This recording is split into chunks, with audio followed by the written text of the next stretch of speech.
우선 화면에는 괜찮네요. 일단 이런 모습을 보여드려가지고 너무 죄송하고요. 부주의하다가 제 발목 근육이 파열이 돼가지고 제가 수술하고 입원했다가 이제 이렇게 나올 수 있게 되었습니다. 조금 죄송스러운 모습이긴 한데 당분간은 이런 모습으로 제가 하나님 말씀을 전할 텐데요. 부디 부탁드리는 것은 저 이런 모습들이 완전히 제발 가려지고 더 하나님 말씀이 오히려 선명하게 우리 청년들에게, 성도들에게 증거되기를 소망하고 바라는 마음으로 시간 말씀을 함께 나누도록 하겠습니다. 네. 오늘 본문 첫 시작이 되는 말씀 함께 읽으면서 시작하도록 하겠습니다. 요한복음 7장 37절 첫 부분만 함께 읽겠습니다. 명절 끝날 곧 큰 날에 예수께서 서서 외쳐 이르시되. 오늘 말씀 이렇게 시작됩니다. 오늘의 본문은요 큐티 본문이고요, 특별한 본문 아니고 저희가 함께 큐티하는 본문 속에서 제가 병원에 있을 때 하나님이 좀 강하게 말씀을 주셔가지고 은혜를 주셔서 함께 선택해서 나누게 되었습니다. 오늘 이 본문이 명절로 시작하잖아요. 우리도 명절이 시작됐죠. 설 명절. 저희는 시작인데 오늘의 말씀은 명절 끝날 곧 초막절의 마지막 날에 예수님이 외치신 말씀에 관한 이야기예요. 그러니까 여기서 말하는 명절은요 초막절입니다. 이 초막절이라는 명절, 오늘의 말씀을 이해하기 위해서는 이 초막절 안에 담긴 지리적이고 종교적인 좀 배경을 살펴봐야 됩니다.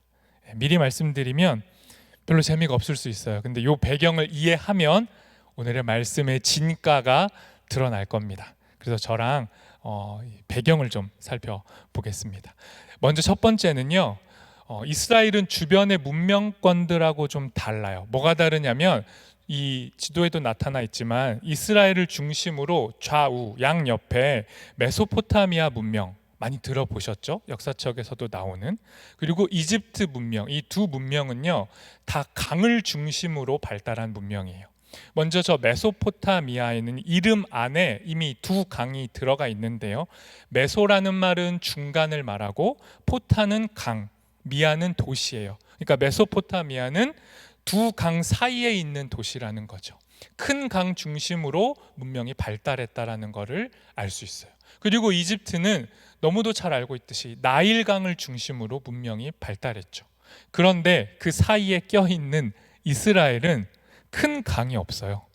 큰 강을 의존할 수가 없죠.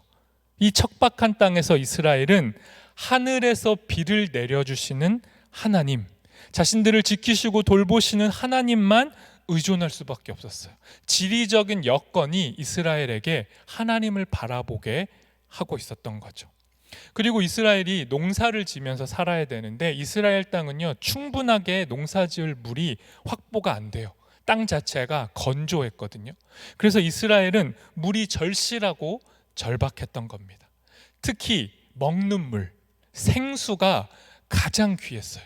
이 생수를 확보하는 일이 그들에게 무엇보다 중요했죠. 근데 당시의 생수는 이 스스로 정화하는 거죠. 자연 체계 안에서 시냇물을 흘러가거나 지하에서 솟아나는 샘을 통해서 생수가 얻어졌죠. 그 대표적인 샘이 우리나라에서는 뭐가 있을까요? 약수터입니다. 약수터가 샘이라고 볼 수 있어요. 근데 이스라엘에서는 우물이었어요. 구약 성경 보시면 창세기도 그렇고 우물 파는 이야기가 왜 그렇게 많이 나오는지 이제 이해가 되실 겁니다. 이 우물을 파야만 생수를 얻을 수 있었던 거죠. 그런데 샘이 됐건 우물이 됐건 사람들이 많아지고 인구가 늘어나면 이거 가지고는 생수를 확보할 수가 없어요. 그래서 이스라엘 사람들은 마을 단위로, 지역 단위로 이 물을 보관하려고 노력했어요. 그리고 그 결과로 집집마다 흔히 말하면, 쉽게 말하면 가정용 우물을 판 거예요. 그걸 수조라고 하는데 그게 집집마다 있어서 비가 내릴 때 그 수조에 물을 담아가지고 생수를 확보했던 겁니다. 이스라엘은요 또 우리처럼 사계절이 뚜렷하지 않아요. 그러니까 이스라엘에도 뭐 봄, 여름, 가을, 겨울이 있지만 우리나라와 같은 뚜렷함으로 구분되지 못하고 이스라엘은 우기하고 건기로 구분돼요. 그러니까 둘 다 뭐죠? 이 우기, 건기 기준이 비입니다. 비. 하늘에서 떨어지는 물, 그 비로 계절이 구분이 되는데요. 비가 오는 이 우기는 10월부터 5월 초 정도라고 해요. 그리고 비가 오지 않는 건기는 5월부터 10월 초였다고 합니다. 그러니까 이스라엘 사람들은 우기에는 물을 모아가지고 비가 전혀 오지 않는 건기를 버텨내야 했던 거예요. 우기와 건기만 있는 지역에서 사람들이 살아가려면 이처럼 물이 곧 생명이고 생존이었던 겁니다. 그런데 이 우기와 건기가 농사랑 또 직결돼요. 이 성경에 자주 표현되는 말이 있는데요. 이른 비와 늦은 비라는 말이 있습니다. 근데 여기서 이른 비가 뭐냐면요, 우기가 시작된다라는 걸 의미하는 거예요. 근데 우기가 시작되는 게 동시에 농사가 시작된다라는 말이었던 거죠. 그런데 이 이른 비가 뭐냐면요, 양이 많지가 않아요. 그냥 산발적으로 조금 내리는데 그래도 귀한 비였습니다. 왜냐하면 이른 비가 내려줘야 굳어있던 땅이 부드러워져서 이 농사를 지을 수 있는 땅으로 준비가 됐기 때문이죠. 그러니까 이 이른 비를 기다리던 농부들은 이른 비를 맞은 다음에 밭을 갈고 씨를 뿌리고 더 많은 비가 내릴 때를 기다렸던 거예요. 그러니까 이렇게 우기는 지하수를 보충해주고 농작물에 수분을 공급해주고 집집마다 준비해 놓은 수조를 채워주는 역할을 했던 거죠. 그런데 이 비도 이 우기가 끝나가면서 점차 줄어들어요. 그러면서 무슨 비로 바뀌냐면 늦은 비로 바뀌는 겁니다. 이른 비와 늦은 비. 이스라엘의 삶 속에서 뗄래야 뗄 수 없는 생존과 같은 비, 이른 비와 늦은 비입니다. 이 늦은 비는 뭐냐면요, 우기가 이제 끝났다라는 걸 의미하는 거예요. 늦은 비도 이른 비처럼 양이 많지 않아요. 그냥 적은 양이 또 산발적으로 내립니다. 그런데 왜 늦은 비가 중요하냐면 이 늦은 비가 내려줘야만 토양을 적셔가지고 이 이른 비가 끝나고 우기가 끝나면 건기가 올 텐데 이 강력한 여름 햇볕이 내리칠 때 이 늦은 비를 머금은 땅이 그나마 그 수분으로 버티는 거예요. 그리고 그 여름에 강한 햇볕 속에서 이 땅에서 여름 과실들이 익어가는 겁니다. 그러니까 우기와 건기, 늦은 비와 이른 비, 하나님이 내려주시는 이 비야말로, 하늘에서 내리는 물이야말로 이스라엘의 생명과도 같았던 겁니다. 이렇게 건기 지나면 우기 오고 우기 지나면 건기 오고 그 계절의 변화 속에서 이른 비와 늦은 비가 내리고 이 순환 속에서 이스라엘은 생명을 이어갈 수 있었던 거예요. 조금 더 배경을 살펴봐야 됩니다. 그 다음, 그러면 이 우기와 건기, 이 농사의 주기가 이스라엘하고 또 어떻게 연결되냐? 이스라엘의 종교적인 절기랑 연결되는 거예요. 그래서 이스라엘의 절기들은요, 쉽게 말하면 뭐냐면 이 농경기에 농사를 통해서 얻은 수확물을 많은 사람들이 함께 나누면서 축제를 여는 거예요. 그러니까 절기는 명절이고 축제인 거죠. 그렇게 축제를 열면서 함께 걷어들인 음식거리로 식사를 하면서 뭐 하냐? 하나님이 베풀어 주셨기 때문에 우리가 이거 먹는구나. 이른 비와 늦은 비 때문에 우리가 이걸 먹어. 이 은혜와 감사를 하나님께 올려드리는 거예요. 그리고 과거를 기억하는 거예요. 과거의 광야, 비 한 방울 내리지 않는 그 광야를 버텨냈던 것도 이 하나님의 은혜구나. 우리의 과거와 현재는 하나님의 은혜 때문에 살아갈 수 있는 거구나. 이걸 명절, 절기에 고백해냈던 겁니다. 그러니까 이스라엘의 절기는요, 유월절, 오순절, 초막절, 이 세 절기가 제일 유명하잖아요. 근데 이 중에 특별히 이 유월절, 오순절, 초막절은 다 농사랑 연결이 돼 있고요. 그 중에서도 특히 오늘의 본문의 배경이 되고 있는 이 초막절은 여름 과실들을 거둔 다음에 하나님 앞에 감사하는 절기였어요. 근데 이게 무슨 말이냐면 여름 과실을 거둬들였다라는 게 뭐예요? 이제 이 초막절이 시작되면서부터 이스라엘에는 물이 없다는 거죠. 여름이 시작되면 물이 없거든요. 메말라 버린 상태가 된다라는 거죠. 이 초막절에 사람들이 뭐 했냐면 임시 거처인 텐트를 치는 거예요. 그게 초막인데 텐트 쳐가지고 그 안에 들어가서 멀쩡한 집 내버려 두고 그 텐트에서 일주일 동안 가족들이 같이 지내는 거예요. 물도 없는 그 힘든 상황에 그 텐트 초막에 들어가서 뭐 하냐? 과거의 역사를 자녀들에게 읊어주는 거예요. 우리가 지금도 이렇게 힘듦을 경험하고 있지만 정말 과거에는, 광야에서는 우리 조상들이 너무나도 힘들었는데 그 광야의 시간도 하나님이 이른 비와 늦은 비, 하늘에서 내리는 비, 하늘에서 떨어지는 만나와 메추라기, 바위를 치면 그 바위에서 샘솟았던 물을 가지고 우리의 조상들을 지켜주셨어. 이게 우리 민족의 역사야. 우리 민족은 하나님과 뗄래야 뗄 수가 없어. 이런 얘기를 초막절에 텐트 안에서 해줬던 겁니다. 그러면서 동시에 그들은 이른 비와 늦은 비로 물이 부족하고 목마른 자신들을 오늘도 돌보시는 하나님의 은혜를 그 텐트 안에서 경험했던 거예요. 이런 게 이스라엘의 절기입니다. 특히 오늘의 본문의 배경인 초막절은 10월에 일어나는데 10월이 뭐예요? 아까 말씀드린 것처럼 이제 건기 끝나고 우기 시작되기 바로 직전에 지켜졌던 때입니다. 다시 말해서 이제 비가 그치고 물이 절실하게 필요한 시기에 초막절이 열린 거예요. 물이 줄어드는 시점에 초막절을 지키는 사람들에게 가장 필요했던 건 물이었던 거죠. 그러니 초막절은 물과 연결이 되는 겁니다. 한 가지만 더 배경 설명하고 오늘의 이 배경과 말씀을 연결해 볼 텐데요. 이 초막절, 예수님 당시의 초막절에는요, 율법에는 적혀 있지 않는 한 가지 의식이 더 추가됐어요. 그게 뭐였냐면 예수님 당시에는 초막절이 되면 물을 길어다가 붓는 예식이 있었어요. 일종의 물붓기 예식인데 이게 뭐냐면 농사의 풍요를 제사장이 바라는 마음으로 실로암 아시죠? 신약 성경에 드러난 실로암 못에 가서, 연못에 가서 물을 퍼요. 그래가지고 그 물을 성전 제단에다가 붓습니다. 그러면서 기도하는 거예요. 하나님, 이 생명의 물을 우리에게 부어주십시오. 이 땅을 적셔 주십시오. 이렇게 제사장이 기도하고 백성들은 환호하고 노래하면서 동시에 같이 기도했던 의식이 이 물붓기 의식이에요. 초막절에 진행됐던 이 의식. 이 의식은요, 이사야 말씀하고 연결이 됩니다. 이사야 44장 3절 말씀, 함께 읽어보도록 하겠습니다. 초막절과 연결이 되는 말씀 함께 읽겠습니다. 나는 목마른 자에게 물을 주며 마른 땅에 시내가 흐르게 하며 나의 영을 내 자손에게, 나의 복을 내 후손에게 부어주리니. 한 구절 더 읽어보겠습니다. 55장 1절이에요. 같이 읽겠습니다. 너희 모든 목마른 자들아 물로 나아오라. 돈 없는 자도 오라. 너희는 와서 사 먹되 돈 없이 값 없이 와서 포도주와 젖을 사라.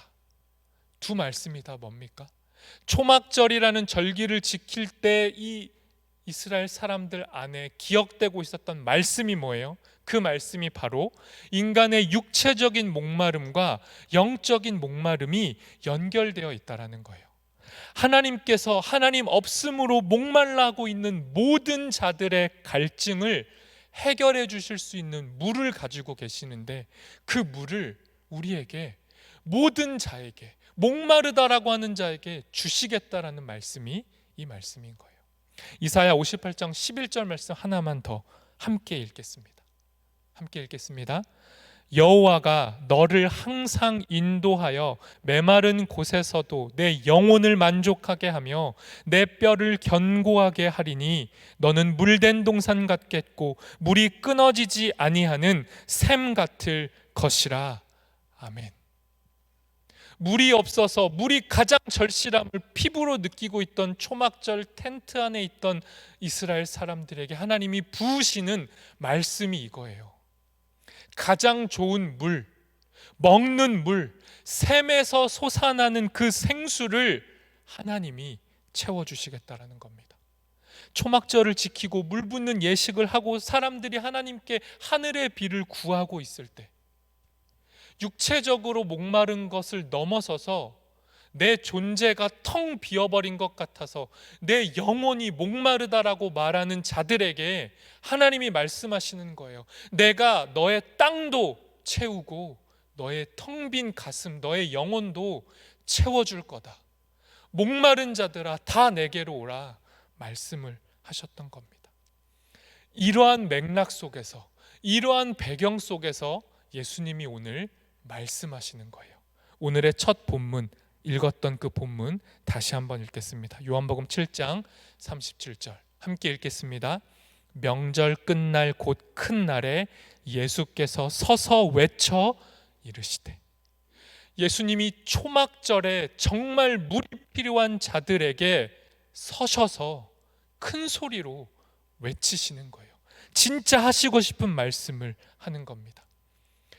비가 필요하고 먹는 생수가 필요해서 목말라 있던 자들에게 외치시는 예수님의 말씀, 오늘의 본문 요한복음 7장 37절 38절 함께 읽겠습니다. 누구든지 목마르거든 내게로 와서 마시라. 나를 믿는 자는 성경의 이름과 같이 그 배에서 생수의 강이 흘러나오리라 하시니 아멘. 초막절이라는 배경을 깔아두고 예수님이 말씀하시는 겁니다. 너네 정말 목마르면, 누구든지 목마르면, 물리적이고 육체적으로 목이 마르던 영적으로 목이 마르던 말씀이 없어서 목이 마른 너희들이 그 목마른 청중들을 향해서 예수님이 말씀하시는 겁니다. 내 앞으로 나와오라. 건기 때문에 집에 있는 수조가 마르고 밭이 바싹바싹 마르고 미래가 보이지 않는 이스라엘의 그 당대의 현실에 사람들이 목이 말랐어요. 물론 이 상황에서도 자기는 시대에 편승해가지고 자기 목하고 배는 충분히 배부른 사람들도 있었어요. 그런데 예수님이 보실 때 그 모두는 다 말라 있었던 겁니다. 목마릅니다 하는 자도 말라 있었고, 난 충분히 배불러요 하는 자는 더 말라 있던 거죠. 그들의 육신과 입은 배불러 있을지 모르지만 그들의 영혼은 완전히 말라 비틀어져 있다라는 걸 예수님이 보신 겁니다. 그리고 그 이스라엘의 현실 앞에 예수님이 외치시는 거예요. 내게로 와서 마셔라. 누구든지 나에게 와서 마셔라. 마치 구약의 이사야의 선지자의 선포처럼 예수님은 목마른 모든 자의 갈증을 해결할 수 있는 내가 하나님이다 라는 이 말씀을 선포하신 겁니다. 더 나아가서 예수님이 뭐라고 말씀하셨냐면요, 나에게 나아오면 너네가 그토록 갈구했던 그 생수, 그 우물 파야 겨우 얻던 생수, 우기에 비를 모아가지고 정화시켜야 겨우겨우 먹었던 그 생수가 너희가 내 안에 거할 때 너희 안에서 그 생수가 강처럼 흐를 거다. 이스라엘 땅에는 존재한 적도 없는 메소포타미아와 이집트에만 존재했던 거대한 문명의 강이 너희 안에 없지만, 너희 현실에 보이지 않지만 너희가 나를 믿을 때 너희 안에서, 너희 배에서, 너희 속에서 그 생수의 강이 터져서 흘러넘칠 거다. 여러분, 이 말이 그냥 성경 읽으면 우리 별로 건조하게 오지만 그 메마른 자들에게는 말도 안 되는 거대한 말씀이었던 거예요. 생수가 강처럼 흐른다라뇨. 이 생명의 말씀이 예수님이 하신 말씀입니다. 바싹 말라버린 그들의 현실과 내면에 하나님이 그 빈곤함 속에 너희를 풍요롭게 하겠다라고 선포하신 겁니다. 이게 예수님의 말씀이에요. 그리고 한 말씀을 더 붙이십니다. 이 놀라운 일이 어떻게 일어날 거냐? 성령을 통해 일어날 거다. 요한복음 7장 오늘의 본문 마지막 39절 함께 읽겠습니다. 이는 그를 믿는 자들이 받을 성령을 가리켜 말씀하신 것이라. 여러분, 여러분의 목마름을 해결해 줄 물, 그 물은요 우리 외부에 존재하지 않습니다. 이스라엘은 이 성령을 선물 받기 전까지 그 물이 외부에 있다고 생각했어요. 그래서 하늘에서 비가 내려야 살고 땅을 파서 물을 얻어야만 산다고 생각했죠. 그런데 생각해 보세요, 여러분. 외부에 있는 물은요, 기한이 있습니다. 언제건 우기가 끝나면 건기가 되면 말라요. 물은 언제든지 말라버립니다. 그러면 그 영원히 우리를 채워줄 물이 필요한데 그게 어디에 있냐? 오늘 말씀이 말합니다. 우리 안에. 성령이 우리 안에 거하실 때 성령이 그 물을, 마르지 않는 물을 우리에게 주신다라고 말씀하는 거예요. 우리는요, 우리 삶은 무언가로 만족이 올 수 있지만 그거 좀 먹고 마시면 어느 때가 되면 다시 목말라요. 그렇잖아요. 여러분 중에 지금 저는 요즘은 정말 살 것 같아요. 요즘은 저 아주 풍요롭습니다. 이런 분들 있죠? 근데 조금 시간이 지나 봐요. 어때요? 다시 목말라집니다. 이게 우리의 삶의 현실이에요. 그런데 우리 안에 성령으로부터 터져나오는 생수는 우리를 영원히 마르지 않게 한다는 거예요. 그러니 우리가 할 게 뭡니까? 우리 외부에서 다른 물 찾을 게 아니라 우리 안에 계신 성령님을 구해야 하는 거죠. 성령님으로부터 생수를 공급받아야 산다라는 걸 인정하셔야 돼요. 그래야 우리의 목마름이 해결될 수 있는 겁니다.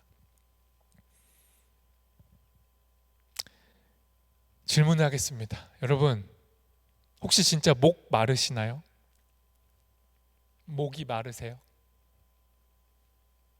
바꿔 말하면 여러분 무엇에 목이 마르십니까? 뭐가 그렇게 고프세요? 신앙인들 중에는요 이런 목마름 많아요. 뭐냐면 예수님과의 첫사랑을 목말라 하는 사람들이 있어요. 내가 주님을 뜨겁게 만났을 때가 있는데 그때 나는 만족함이 있었어. 근데 지금의 나는 만족함이 없어. 그래서 나는 첫사랑을 회복하고 싶어. 막 찬양도 있잖아요. 첫사랑 회복하는 찬양. 저도 그 찬양 좋아하긴 하는데 여러분 안타까운 말씀이지만요 첫사랑은 점점 식어갈 겁니다. 원래 그래요. 그게 사람과의 사랑이든 하나님과의 사랑이든 첫사랑은 식어가요. 그럼 어떻게 해야 되죠? 그 첫사랑을 회복하려고 몸부림칠 게 아니라 매일매일 주어지는 새로운 사랑을 공급받으셔야 돼요. 그러니까 우리의 목마름은 과거에 매여 있으면 안 돼요. 옛날 내 신앙, 그 뜨거웠던 그때 그렇게 바라보고 있으면 계속 목마를 겁니다. 그러다 보면 우리의 열정은 점점 식어갈 거예요. 옛사랑만 찾으면 현재 우리의 신앙은 점점 굳어갈 겁니다. 그러다 보면 어떤 의심까지 들어요? 내가 예수님을 만난 게 맞나? 내가 그때 내 감정적으로 오버한 거 아닌가? 난 예수님을 만난 적이 없는 거 아닌가? 내 안에 성령이 계시지 않는 것 아닌가? 이렇게 의심하게 됩니다. 그러다가도 그래도 예수님 만나고 싶어. 예수님이 나에게 생명이시니까 그분을 어떻게든 찾아야겠어라고 하는 열심은 생겨가지고 자꾸 엉뚱한 곳을 기웃기웃하기도 하는 거예요. 좀 더 자극적인 거, 나에게 뭔가 첫사랑을 회복할 거 해줄 것 같은 그 뭔가 뜨겁고 감정적으로 나를 격동시키는 무언가에 목말라서 거기에 기웃기웃하게 되는 거예요. 근데 여러분, 강한 자극은 더 강한 목마름으로 우리를 변질시켜 갈 거예요. 그러니 우리가 진짜 무엇에 목말라야 하는지 곱씹어 봐야 됩니다. 우리의 바깥에 외부에 있는 외부 자극을 통해 나의 목마름을 해결하려는 의지와 노력을 포기해야 되는 거예요.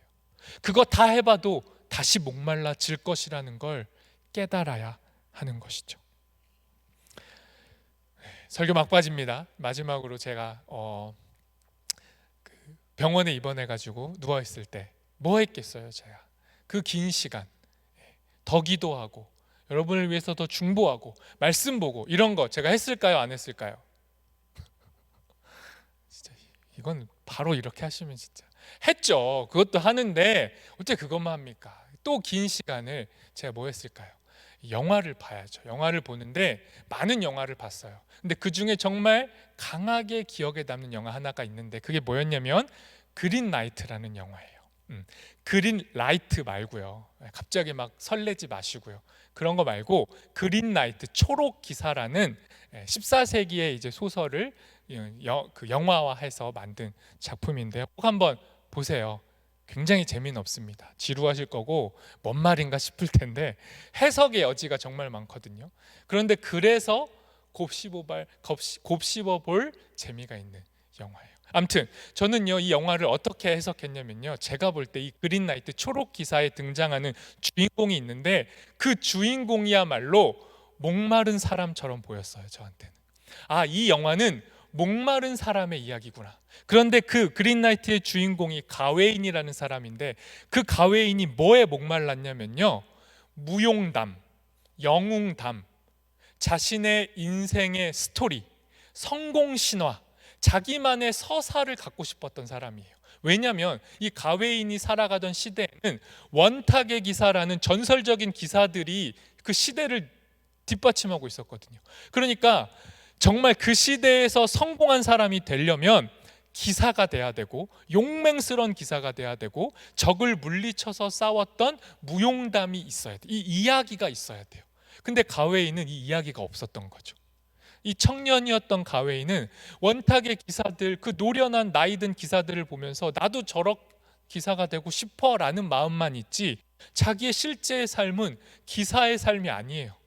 기사직을 받을 수 있는 위치기는 한데 그냥 계속 방황하고 술 마시고 다른 여자를 만나고 뭐 자신의 인생이 기사랑 어울리지 않았어요. 그리고 이 지경까지 이르렀어요. 내가 기사가 되고 싶다라는 꿈이 내 꿈인 건지 정말 내가 되고 싶은 건지 아니면 이 시대와 타인이 나에게 주입한 넌 이렇게 돼야 돼, 넌 기사와 같은 너만의 서사 이야기가 있어야 돼 라는 그 성공 신화를 가져야 성공하는 거야 라는 말에 자기가 휩쓸리는 건가? 이제 막 고민이 되기 시작하는 거죠. 그러던 그에게, 그 목마르고 방황하고 있던 청년 가웨인에게 어느 날 느닷없이 누가 나타나냐면 그린라이트가 나타나는 거예요. 이 초록의 기사, 신비스러운 존재가 갑자기 나타나가지고 이 기사하고 가웨인이 엮이면서 인생이 완전히 다르게 전개가 돼 갑니다. 요런 포스터인데 저 녹색의 기사가 등장하는 순간 이 인생이 막 바뀌기 시작하는 거예요. 그 여정은요, 제가 다 말하면 스포가 되니까 다 생략하고요, 그 기사가 되어져 가는 그 과정들 속에서 가웨인이 포기하지 않는 자기만의 장치가 있어요. 영화 속에서도 매우 중요한 장치인데 그게 뭐냐면 허리띠입니다. 녹색의 허리띠를 딱 차고 있어요. 근데 이게 뭐냐면 가웨인이 용기 있는 기사가 아니잖아요. 그러니까 뭔가 무용담과 멋진 멋스러운 이야기를 만들어내지 못하니까 그 허리띠를 딱 차고 어떻게 생각했냐면 이 허리띠가 나를 모든 적으로부터 지켜줄 거야. 이 허리띠는 자기 인생의 부적과 같았던 거예요. 그러니까 그 허리띠를 의지하는 거예요.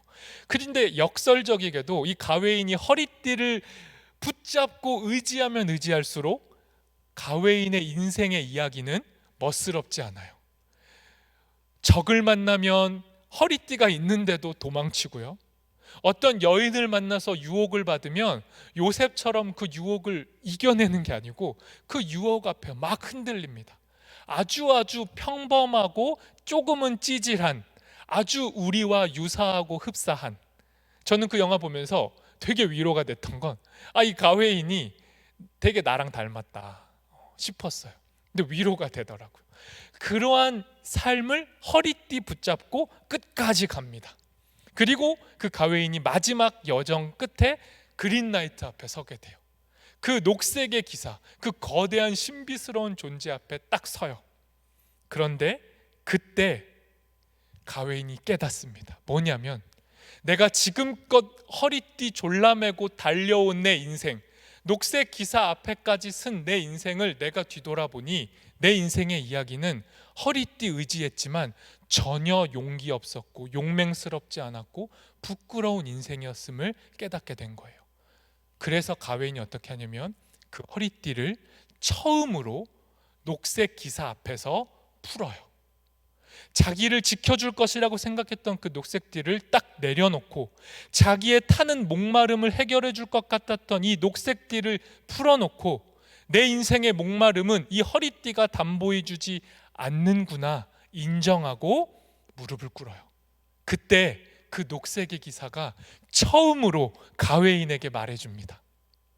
너 용기 있는 기사여, 이제 일어나 너의 인생의 길을 걸어가라. 인생의 끝지점에 선 가웨인에게, 녹색띠를 풀어놓은 가웨인에게 녹색의 기사가 말해주는 거예요. 이제 넌 진짜 용기 있다. 네가 의지하던 허리띠 풀고 이제 그런 헛된 것 의지하지 말고 너의 인생의 길을 용기 있게 걸어가라. 이렇게 새로운 삶을 녹색의 기사가 가웨인에게 부여하는 거예요. 그리고 그날이 재밌게도 영화상에서는 크리스마스입니다. 예수님의 탄생 그리고 예수님의 죽음이 얽힌 그 크리스마스 날에 가웨인이 거듭나는 거죠. 전 영화를 그렇게 봤어요. 다시 질문하겠습니다. 여러분, 이 영화는요, 그리고 오늘의 말씀은 우리의 삶을 압축해서 보여주는 거예요. 그리고 이 영화와 이 말씀이 우리에게 질문합니다. 우리가 끝내 포기하지 못하고 붙잡고 있는 허리띠는 무엇인가? 우리가 우리의 목마름을 해결해 줄 수 있을 것이라고 믿고 있는 그 외부의 무엇, 그게 학벌이건 직장이건 연애건 내 예쁜 남자친구 여자친구건 아니면 나의 성공담, 나의 성취, 나만의 스토리, 무엇이 됐건 그 무엇도 혹 나의 허리띠는 아닌가? 우리가 질문해 봐야 돼요. 그리고 저는 저에게도 질문했어요. 내 안에도 허리띠가 있구나. 저에게는 무슨 허리띠죠? 신앙인들이 가지고 있는 허리띠는 뭐예요? 세상 사람들은 대놓고 성공 신화를 향해 걸어가는 거예요. 인생의 굴곡과 실패 속에서도 포기하지 않고 열심히 살아서 자기 개발했더니 결국은 성공했다. 이 얘기를 세상 사람들은 당당히 말하고 그걸 위해서 살아요. 그런데 왠지 교회 다니는 사람들은 그건 뭔가 세속적인 것 같다라고는 말하지만, 그래서 그대로는 쫓아가지 않지만 비틀어서 똑같이 그 세상의 모습으로 살죠. 어떻게 해요? 난 신앙인이야. 겸손해야지. 난 겸손해. 나는 고난도 받아들일 거야. 이러한 다양한 종교의 옷을 입어요. 겸손이라는 허리띠를 둘러매는 거죠. 그리고 나서 그 많은 인생의 이야기들 끝에 하나님이 나를 축복하실 때 하나님을 자랑하고 싶은 게 아니라 뭘 자랑하고 싶은 거죠? 겸손의 허리띠를 메고 꿋꿋이 걸어갔던 그 나를 드러내고 싶은 욕망이 교묘하게 허리띠처럼 우리 안에 메어져 있을 수 있어요. 저는 그랬던 것 같아요. 그래서 이 이야기, 이 영화가 저를 향한 이야기처럼 들렸던 거죠. 말씀을 맺겠습니다. 여러분, 여러분의 허리띠가 무엇인지 점검하셔야 돼요. 여러분이 목마름을 해결하기 위해서 외부에서 찾고 있는 생수의 근원지가 뭔지, 여러분을 행복하게 하고 즐겁게 하고 만족하게 만드는 게 외부에 있는 우물은 아닌지 점검하시라고요. 그 외부에 있는 우물과 허리띠는 어느 순간 사라질 거예요. 그럼 다시 목말라지면 어떡하실 건데요? 또 다른 우물 팔 거예요? 또 다른 허리띠 찾으러 갈 겁니까? 그렇게 인생을 계속 반복하실 거예요? 청년의 때에 여러분에게 있는 특권은요, 그 허리띠, 그 우물 빨리 내려놓고 여러분 안에서 터져나오는 성령으로 인한 그 생수의 강, 그 생명의 근원지를 선물 받으시는 거예요. 그래서 여러분 인생은 앞으로 주구장창, 제가 예언하지만 메마르실 거예요. 첫사랑도 식어버리고 예수님을 아무리 외쳐도 여러분 인생 잘 안 풀릴 겁니다. 외부에 있는 우물 찾는 사람은 좀 풀리겠지만 예수님 의지하는 사람들은 계속 메마를 수 있어요. 그런데 여러분, 그 메마름의 상황 속에서도 여러분이 성령님을 의지한다면, 성령으로 목마름을 해결하기를 소망한다면 여러분의 그 소망은 영원토록 이어질 거고 여러분은 그 성령으로 배부르고 만족하게 될 거예요. 그러니 선택하시고 질문하십시오. 나는 무엇에 목마르고 있고 무엇을 의지하고 있는지 말씀을 통해 점검하는 우리가 되었으면 좋겠습니다. 영원한 생수가 되시는 예수님으로 인해 생명 얻으시고 그 생수가 또 다른 목마른 자에게 흘러가는 귀한 통로가 되는 우리 모두가 되기를 소망합니다. 기도하겠습니다. 우리 찬양하고 기도하도록 하겠습니다. 오늘 말씀을 좀 기억하시면서요, 우리 안에 있는 목마름을 채워주실 수 있는 유일하신 하나님께 이 찬양을 고백할 수 있었으면 좋겠습니다. 우리의 상태를 좀 점검하시고 우리의 목마름을 주님께 고백할 수 있었으면 좋겠습니다. 마음이 상한 자를 고치시는 주님, 하늘의 아버지 날 주관하소서. 주의 길로 인도하사 자유케 하소서. 새 일을 행하사 부흥케. 우리 한 번 더 고백합시다. 마음이 상한 자를, 마음이 상한 자를 고치시는 주, 하늘의 아버지 날 주관하소서. 주의 길로 인도하사 자유케 하소서. 새 일을 행하사 부흥케. 의에 줄이고 의에 줄이고 목이 마르니 성령의 길을 부으소서. 의에 줄이고 목이 마르니 내 잔을 채워 성령으로 채우사, 성령으로 채우사. 주보게 하소서.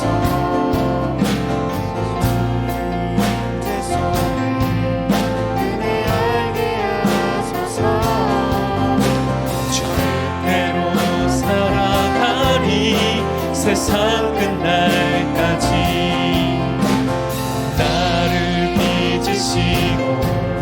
새날 열어주소서. 의에 줄이고 목이 마르니 성령의 길을 부으소서. 의에 줄이고 목이 마르니. 우리 한 번 더 고백합시다. 의에 줄이고 목이 마르니, 의에 줄이고 목이 마르니 성령의 길을 부으소서. 의에 줄이고 목이 마르니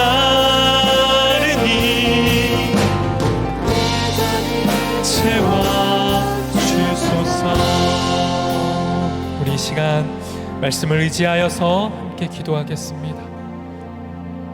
예수님께서 모두가 목말라 하고 있는 초막절 한가운데에서 우리에게 말씀하셨습니다. 누구든지 목마른 자는 다 내게로 와서 마셔라. 다른 곳에 가서 물을 찾지 말고 내 안에서 터져나오는 성령으로 인해 그 생수의 강에서, 그 생수의 강의 물에 넘실거리는 그 생명수에 담기고 잠기고 덮여라 우리에게 말씀하십니다. 주님, 우리는 그 주님의 물에 잠겨 있는지 아니면 여전히 세상을 향하여 나아가서 주님 아닌 곳에서 물을 찾고 있는 것은 아닌지 우리의 삶을 비춰주시고 말씀하여 주시고 점검케 하시고 주님의 생명수로 우리를 다시 채워달라고 함께 기도하겠습니다.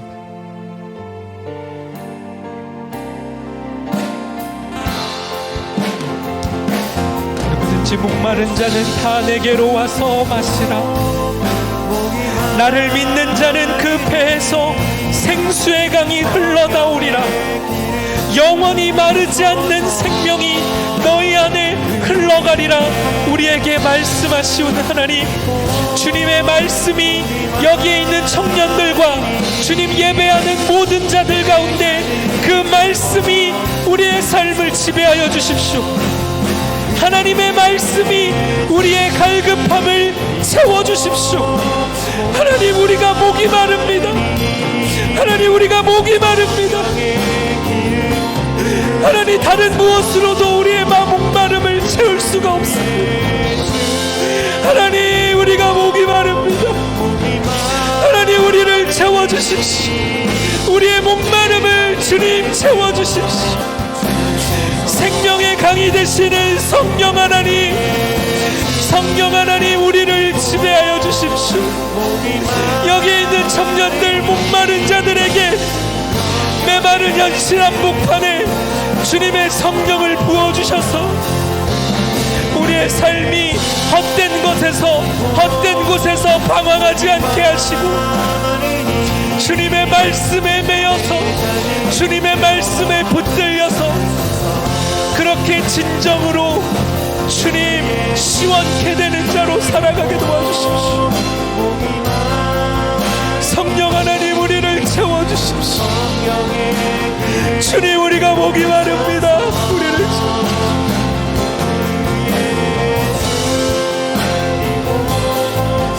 목이 마르니 내 잔을 채워 의에 줄이고 목이 마릅니다. 의에 줄이고 목이 마르니 성령의 길을 부으소서. 의에 줄이고 목이 마르니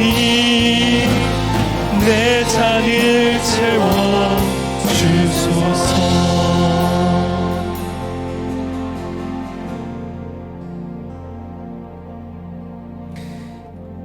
생수의 강이 되시는 하나님, 우리의 목마름을 채우고도 좋게 남을 넘치는 생명의 물을 가지고 계신 성령 하나님, 우리의 삶을, 우리의 인생을, 우리의 영혼을 주님의 물로 가득 채워주십시오. 우리의 목마름, 계속해서 이어질 이 목마름이 주님으로만 만족해 되고 채워지도록 주님, 우리를 붙잡아 주십시오. 주님 아닌 곳에 가서 물 찾고 있지 않게 하시고 주님의 말씀 앞에 매일매일 만나처럼 주어지는 그 작은 양식일지라도 생명의 말씀, 기도의 시간을 통해 우리의 영혼이 메마르지 않고 충족해질 수 있도록 주님, 우리의 삶을 다스려 주시옵소서. 주님의 이름으로 기도합니다. 아멘.